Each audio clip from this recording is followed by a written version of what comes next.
Dalam beberapa dekade terakhir, permasalahan terkait dengan isu pemanasan global menjadi topik yang sangat penting. Perubahan iklim yang terjadi ini merupakan pengaruh besar dari semakin banyaknya jumlah karbon dioksida yang disebabkan berbagai kegiatan aktivitas yang dilakukan oleh manusia baik dalam skala kecil ataupun dalam skala besar. Perubahan iklim tidak dapat dipisahkan dari emisi karbon. Upaya untuk menurunkan emisi karbon merupakan usaha untuk mencegah atau mengurangi dampak negatif dari perubahan iklim. Indonesia adalah negara ketiga terluas yang terdiri dari sekitar 17.000 pulau dan memiliki sekitar 270 juta penduduk. Dengan besarnya ukuran negara ini, menurut data dari Global Carbon Project, Indonesia merupakan negara peringkat 10 penghasil emisi karbon terbesar di dunia, yaitu sekitar 1,69% dari total emisi dunia pada tahun 2020. Emisi tahunan yang dihasilkan oleh Indonesia tercatat sekitar 589,5 juta ton pada 2020. Tingginya emisi ini salah satunya disumbang oleh sektor penggunaan lahan dan hutan. Salah satu kebijakan yang dapat dilakukan untuk menurunkan emisi karbon yaitu melalui perdagangan karbon. Apa itu perdagangan karbon? Perdagangan karbon merupakan mekanisme yang disepakati dalam Kyoto Protocol dan Paris Agreement yang memberikan hak kepada negara untuk melakukan jual beli karbon. Pada Peraturan Presiden Nomor 98 Tahun 2021, perdagangan karbon adalah sebuah mekanisme berbasiskan pasar guna mengurangi emisi gas rumah kaca melalui kegiatan jual beli unit karbon. Di dalam pasar karbon, yang diperdagangkan adalah hak atas emisi GRK dalam satuan setara ton, baik untuk melepas GRK atau hak atas penurunan emisi GRK.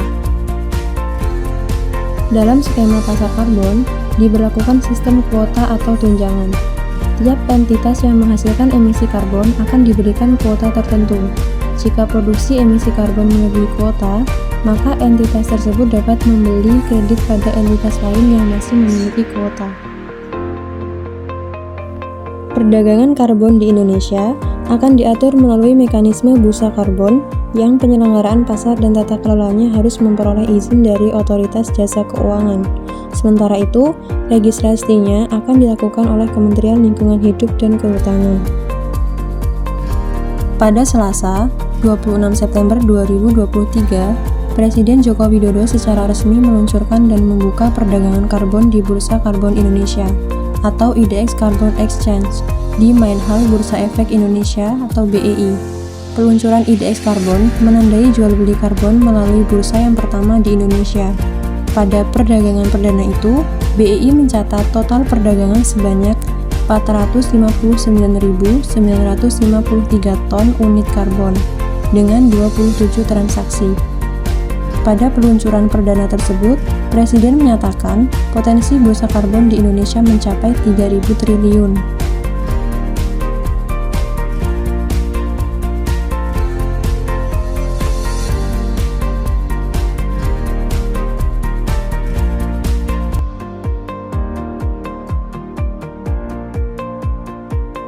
Di catatan saya ada kurang lebih 1 gigaton CO2 potensi kredit karbon yang bisa ditangkap. Dan jika dikalkulasi, potensi bursa karbon kita bisa mencapai potensinya Rp3 triliun, bahkan bisa lebih. 3.000 triliun rupiah, bahkan bisa lebih. Bursa karbon bertujuan menciptakan insentif bagi perusahaan dan negara untuk mengurangi emisi gas rumah kaca dengan cara menyediakan mekanisme untuk membeli dan menjual izin emisi atau kredit karbon. Perdagangan karbon melalui bursa adalah sebuah langkah besar Indonesia dalam mencapai target indisi, yakni pengurangan emisi menjadi 31,89% pada 2030 dengan upaya sendiri, dan 43,20% dengan dukungan internasional untuk membeli dan menjual izin emisi atau kredit karbon.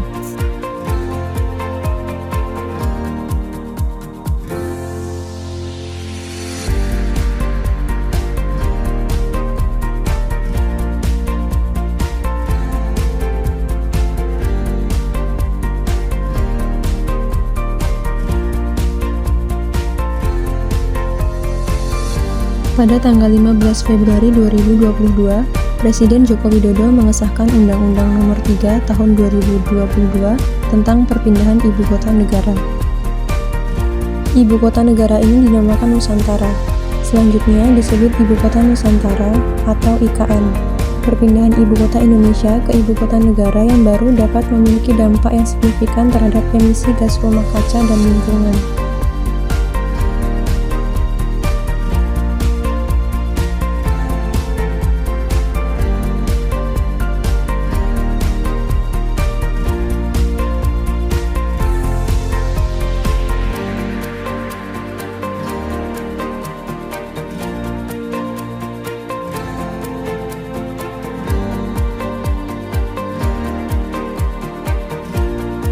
Perpindahan ibu kota Indonesia ke IKN juga berpengaruh terhadap perdagangan karbon.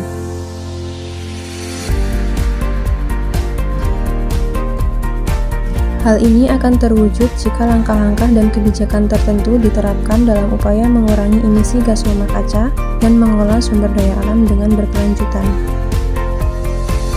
Pengaruh yang bisa terjadi adalah pengurangan emisi karbon. Jika perpindahan ibu kota dilakukan dengan memperhatikan praktik berkelanjutan, seperti penggunaan energi terbarukan, transportasi publik yang efisien, dan desain kota yang ramah lingkungan, hal ini dapat mengakibatkan pengurangan emisi karbon di lokasi yang baru. Pengurangan ini bisa menghasilkan lebih sedikit kebutuhan untuk membeli kredit karbon dalam perdagangan karbon. Pemindahan ibu kota ke IKN diprediksi berpotensi dapat menurunkan stok karbon hutan dan meningkatkan sekitar 70% emisi gas karbon dioksida yang dihasilkan dari aktivitas perkotaan, terutama pada sektor transportasi dan pembangunan.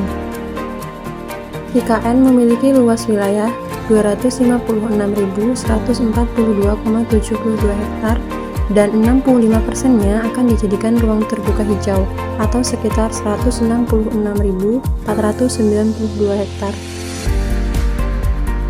Hutan di IKN yang memiliki stok karbon melimpah dapat memberikan dampak ekonomi jika dapat diperdagangkan di pasar karbon. Area hijau yang direncanakan seluas 166.492 hektar dapat menghasilkan stok karbon per tahun sebanyak 24.973.800 ton per tahun. Jika emisi karbon yang dihasilkan 2,4 juta ton, maka stok karbon yang dapat dijual pada pasar karbon sebesar 22.573.800 ton per tahun. Jika harga karbon $25, potensi pendapatan dari penjualan karbon di IKN sebesar 564,34 juta dolar atau 9,029 triliun per tahun.